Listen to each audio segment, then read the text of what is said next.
Welcome to the Fire Safety and Prevention Awareness Safety Spotlight.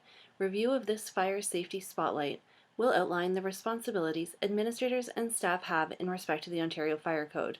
This awareness training has been developed by the TVDSB Human Resource Services Health and Safety Department and Facility Services for delivery to TVDSB employees. The Ontario Fire Code requires the establishment and implementation of a fire safety plan for buildings, including schools. The intent of the fire safety plan is to 1. Provide simple, basic emergency procedures for the safe evacuation of building occupants. 2. Ensure effective utilization of building fire protection systems during an emergency. 3. Provide instruction and guidance on other matters of fire safety. 4. Ensure properly scheduled maintenance of fire protection systems as required by the Ontario Fire Code. Each school is required to have a completed fire safety plan binder in their fire safety plan box, as well as a copy in the main office. The fire safety plan must be updated annually or as required. If any changes to the school are made during the course of the school year, be sure to update the fire safety plan. Once the fire safety plan is completed, it will be submitted to the local fire department for approval. The fire safety plan must be kept readily available in a binder that is separate from all other documents. The signed copy must stay within the school. The fire safety plan cannot be stored in your emergency plan binder. Anyone with responsibility over another person is required to have training on the fire safety plan within the first week of school starting in September.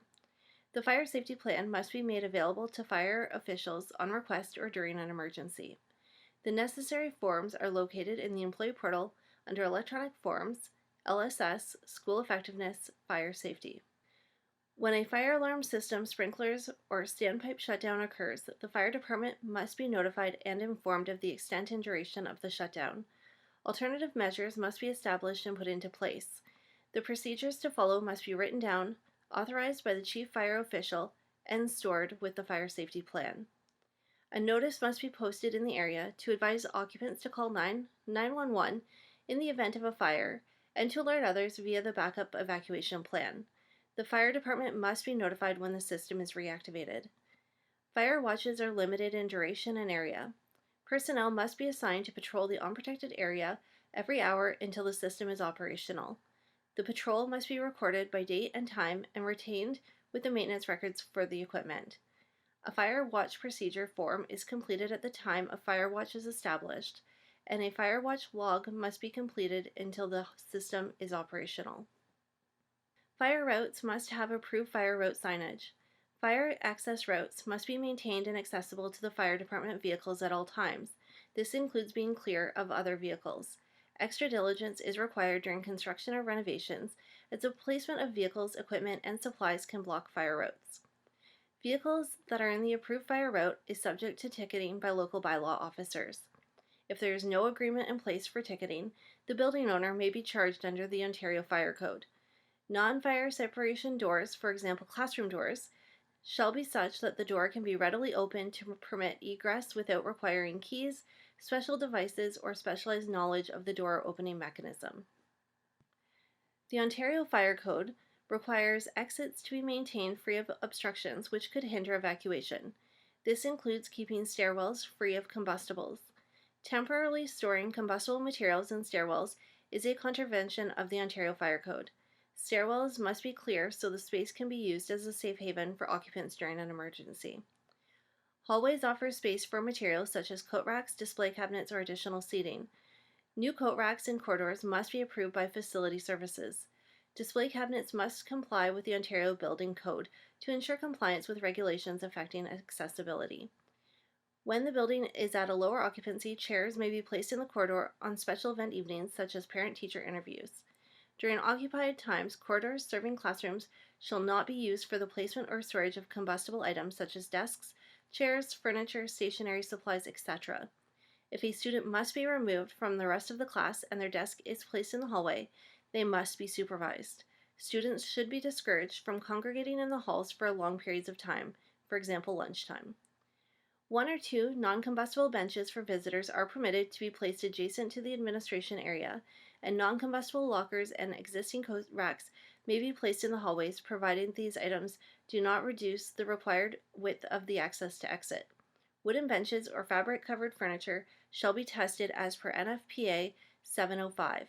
All staff should be aware of the space they are in, and if there are obstructions in the hallways, stairwells, or other locations, they should report them for cleanup if they are not responsible for the area.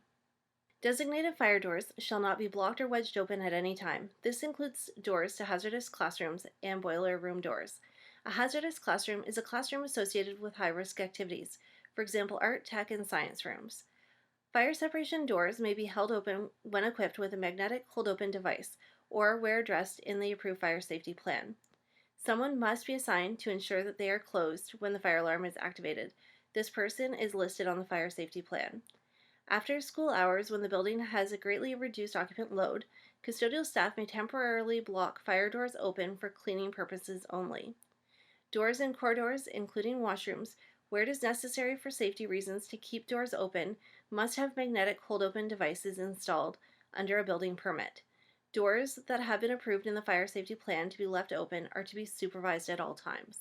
To reduce the speed the fire is spread and to ensure safe evacuation of all occupants, only 20% of the wall space is permitted to have combustible wall coverings and teaching materials on it. Combustible items cannot be placed closer than 18 inches to the ceiling, and no combustible materials are to be strung or attached to the ceiling or doors. Schools shall conduct 6 total evacuation fire drills each year. 3 of these will occur in the fall and 3 will occur in the spring term. The first fall term evacuation drill should be held early in the school year to ensure that students are familiar with the proper evacuation techniques. Fire drills shall be held during operating hours when the school is occupied by students. It is encouraged that schools practice alternate exits during these drills. For example, administrators may place pylons in front of their regular emergency exit doors, so the building occupants have to use the alternate exits. This way, they can see how well the alternate exits are working and implement any changes necessary to make the fire drill as efficient as possible. Evaluations of the fire drill are mandatory to ensure any deficiencies are corrected. Non-school TVDSB facilities must conduct fire drills annually, and daycare centers must conduct fire drills monthly. You have discovered a fire. The next steps you take are critical. First, pull the fire alarm. You want to ensure that the fire department is on their way. Next, evacuate the students. Do not use elevators and close the door when you leave the area. Remember, in the event of an activation of a fire alarm system, the school shall be fully evacuated by all occupants. Gather in a pre-arranged meeting location away from the building. Take a roll call to ensure everyone has evacuated. Do not return to the building until a fire official has declared it safe. The only exception to these instructions is when a test is performed and students and staff are notified immediately prior to the activation of an alarm. An evacuation is not required. Special emergency procedures, including provisions for evacuating persons requiring assistance, shall be prepared, approved, and implemented in case of a fire. Assigned staff shall be available on notification of a fire emergency to fulfill their obligation to evacuate persons requiring assistance in case of fire. Persons requiring assistance to evacuate are not to be placed or staged in classrooms to await rescue by firefighters. Approved evacuation staging areas may be utilized to assemble persons requiring assistance while preparing for evacuation. The fire safety plan and school emergency procedures are to be reviewed when there are any changes to the school population or structure that may affect the ability of the persons requiring assistance to evacuate in case of fire. Occupant loads shall be strictly adhered to for all portions of the school as per fire code regulations. In cases where outside groups or organizations are using a portion of the school for activities, they shall be clearly advised of the occupant load for the space they are using and of their responsibility to ensure that the posted occupant numbers are adhered to. The school board has the ultimate responsibility to ensure that all groups adhere to the occupant loads at all times. The occupant load cards shall be prominently posted in all large assembly areas such as gymnasiums, auditoriums, theaters, etc. All users of school facilities after hours shall be provided with emergency and fire safety instruction and shall be informed of their responsibilities prior to their use of the school by the board office signing off on the agreement.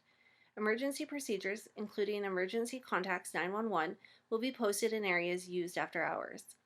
Approved staff, as identified by the fire safety plan, for example, the administrator or custodian, must be in the building at all times if the occupancy of outside users is 60 persons or more. TVDSB supervisory staff shall be available on notification of a fire emergency, but not necessarily in the building at all times. In the case of an offense, an individual and/or the corporation may be subject to a fine and/or a term of imprisonment. If there is a fire, the number one priority is that occupants of the building are able to get out safely, and the fire department must be contacted. If the fire is contained to a small area and is no larger than the size of a wastebasket, and you choose to use a portable fire extinguisher, never let the fire get between you and your exit. Also, make sure to stay low where the air is cooler and cleaner. Never fight a fire alone, and remember, fighting a fire is a voluntary act. It's imperative that the correct fire extinguisher is selected, which is dependent on the nature of the fire. Class A, B, C, D, and K fires differ on the type of fuel sources. As a result, different types of extinguishing agents are required. No extinguisher will fight all 4 classes of fire. However, some extinguishers can be used on 2 or 3 different fire classes. As a result, extinguishers should be used for the type of fire they are rated for. Tri-class or multi-purpose dry chemical fire extinguishers may be used to smother Class A, B, and C fires. A Class A fire is characterized by the burning of wood-based products, cloth, paper, rubber, and certain plastics. Water or a dry chemical in the form of a multi-purpose dry chemical extinguisher may be used to extinguish this type of fire. A Class B fire is characterized by the burning of flammable liquids such as gases, greases, and petroleum products. This type of fire can be fought with an aqueous film-forming foam, carbon dioxide, and multi-purpose dry chemical extinguisher. Class C is a fire that involves live electrical equipment. This type of fire is extinguished with carbon dioxide or dry chemical extinguishers. Class D fires are characterized by the burning of combustible metals such as sodium, potassium, and magnesium in their elemental form. If you are in a science classroom or laboratory and you have sodium, potassium, and magnesium in its elemental form, please ensure you have a bucket of sand available to extinguish the fire. Class K fires are characterized by combustible cooking media such as oils and grease. The fire is extinguished by a fine wet mist of an alkaline mixture that forms a soapy foam to cut out the fire's available oxygen. Class K fire extinguishers can also put out Class A fires. Fire extinguishers that staff may see at the school and board facilities to cover fires that are likely include ABC dry chemical, BC dry chemical, CO2, Class K, and pressurized water extinguishers. Remember PASS. Use the acronym PASS to remind yourself of the steps to follow when using an extinguisher. First, you must pull the pin out. Then you must aim the nozzle at the base of the fire. Then you will squeeze or pump the handle and sweep from side to side at the base of the flame. A fire extinguisher can only be used to fight one fire. If it was used, even for a few seconds, please contact Facility Services for a replacement. Please watch the videos on the next slide to review the steps in using a portable fire extinguisher.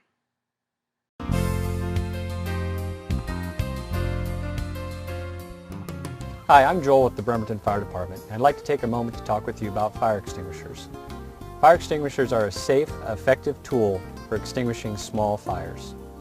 When it comes to fire, be smart. This fire extinguisher, which most people have in their home, will discharge its entire contents in 10 to 15 seconds. That is why we use fire extinguishers on small fires. Fire extinguishers are rated A, B, and C fires. A being ordinary combustibles such as paper and wood products. B being flammable and combustible liquids such as gas. C for electrical fires such as your toaster or blender. To use the extinguisher, remember PASS. Pull, aim, squeeze, and sweep. Pull the pin.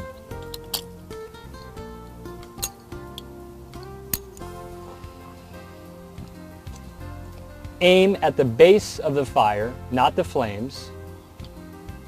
Squeeze the trigger.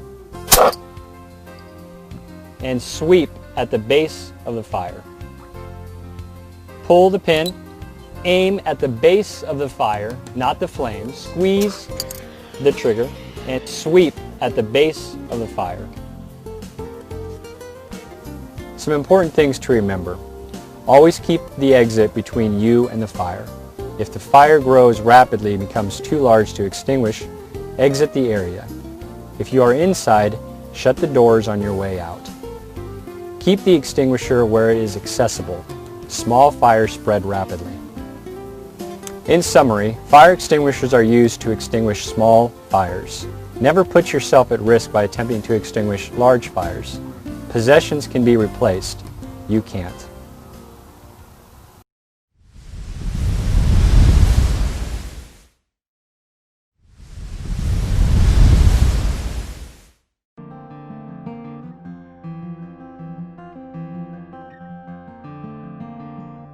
Carbon dioxide or CO2 extinguishers are signal red with a black panel. They are suitable for use on Class B fires and those involving electrical equipment. To use a CO2 extinguisher, position the discharge horn, as it will be too cold to do so when the extinguisher is being used. Pull the safety tag to break the seal. Pull out the safety pin. Hold the handle and the body of the extinguisher. Test the extinguisher to check if it works. Point the horn at the base of the flames, and whilst discharging the extinguisher, walk toward the flames in order to put them out. When the flames are out, walk back away from the fire while still discharging the extinguisher.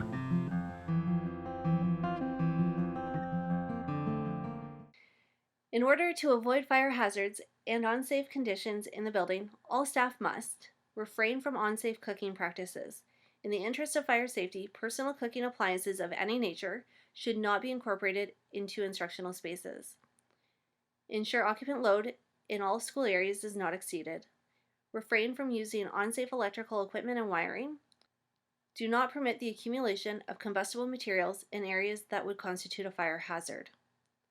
Store and use flammable and combustible liquids and gases in small quantities and only in approved containers and locations. Promptly remove all combustible waste material from areas where waste is placed for disposal. In closing, know the location of exits and fire alarm pull stations and maintain clear access to fire protection equipment. Know the correct building address.